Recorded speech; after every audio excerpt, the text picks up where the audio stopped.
Profissionais de saúde estão alertando a população durante esta semana sobre a importância do diagnóstico precoce da osteoporose. A doença é mais comum entre nós mulheres, mas ela pode acontecer nos homens sim, e aí o quadro pode ser até mais perigoso. Para falar sobre o assunto, a gente está recebendo aqui Márcio Pacini, ele é médico ortopedista e especialista no assunto. Oi, doutor Márcio, boa tarde. Tudo bem, boa tarde. Obrigado por ter aceitado o nosso convite. Um prazer muito grande. Quer dizer que a osteoporose também atinge homem, aquele papo de só mulher na menopausa que tem que se preocupar com a alimentação, com cálcio, é verdade, mas os homens também têm que estar atentos. Os homens precisam de estar atentos, porque acima dos 85 anos, iguala, homens e mulheres vão ter osteoporose.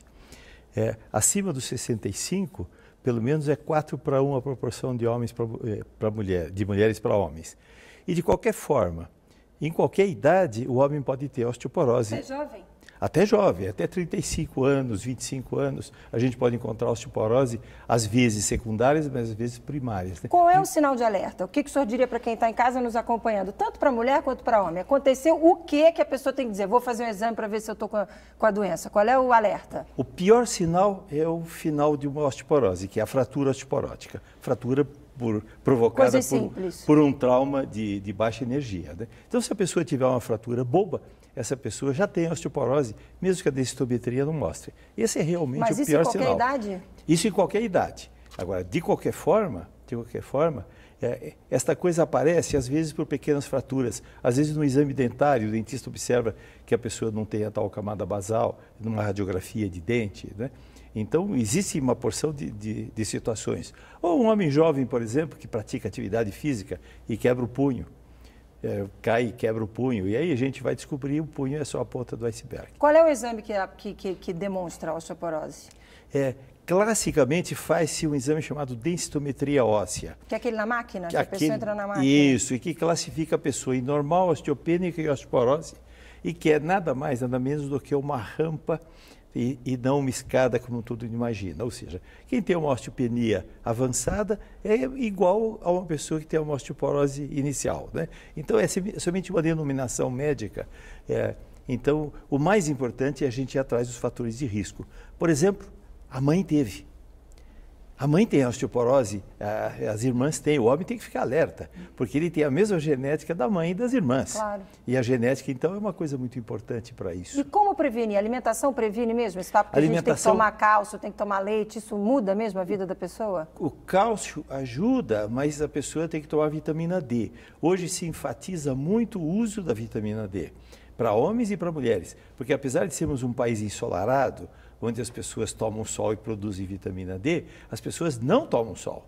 A grande realidade é que todo mundo passa filtro solar, todo mundo quer evitar o câncer de pele, claro. O que é muito natural. Sim. E a falta é de vitamina D. Qual é o consumo ideal? Todo mundo pode tomar, todo mundo deve tomar, ou a gente também precisa fazer um exame para ver se a gente precisa tomar, ou todo mundo pode tomar? Sob o ponto de vista prático, todo mundo deve tomar, porque a suplementação de vitamina D é absolutamente segura, mesmo em níveis muito altos, muito acima daquilo que a gente usa como forma terapêutica. Então, existe uma porção de preparados. Não existe contraindicação para quem toma demais? Não existe contraindicação. Precisa de abusar demais. Abusar demais. Eu nem vou falar os números aqui, porque são absurdos, né? O abuso. As pessoas devem tomar vitamina D ou devem tomar sol para produzir vitamina D. Uma das duas coisas a pessoa deve fazer. Tá aí, gente. É com esse alerta que eu encerro aqui a participação do Dr. Márcio. Muito obrigada. Quero lhe convidar para uma próxima oportunidade de estar aqui com a gente de novo. Pode ser? É sempre um prazer estar aqui com você, Muito obrigada. Até uma próxima oportunidade. Uma boa tarde para o senhor. Muito obrigado. Boa tarde. Vamos falar de esporte? Felipe Mendes já está chegando aqui. Felipe, valeu a torcida de todos os paulistas ontem, né? O Palmeiras conseguiu segurar o líder. Exatamente. O Palmeiras conseguiu segurar o líder Cruzeiro lá no Mineirão, mas acabou que não adiantou muito para os outros times, né? Vamos ver aí os gols do jogo entre Cruzeiro e Palmeiras.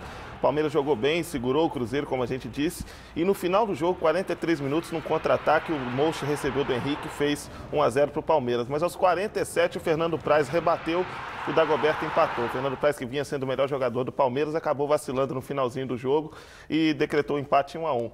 Esse resultado foi bom para o São Paulo, mas o São Paulo não aproveitou a chance que teve, né? O São Paulo jogou em Chapecó contra a Chapecoense. Vamos ver os lances do jogo.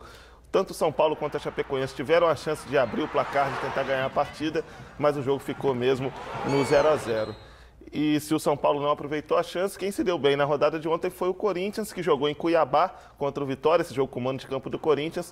O Timão saiu na frente, gol do Fábio Santos, 1-0, isso no primeiro tempo ainda. Já no segundo tempo, o Corinthians ampliou com o gol do Luciano, que mais uma vez saiu do banco para fazer o gol. E o Vitória descontou um gol de falta do Edno, o Edno que a torcida do Corinthians conhece bem, passou pelo Timão, descontou 2-1. A gente vai ver aqui a classificação do Campeonato Brasileiro, o Cruzeiro segue na liderança isolada, vamos acompanhar aqui a classificação.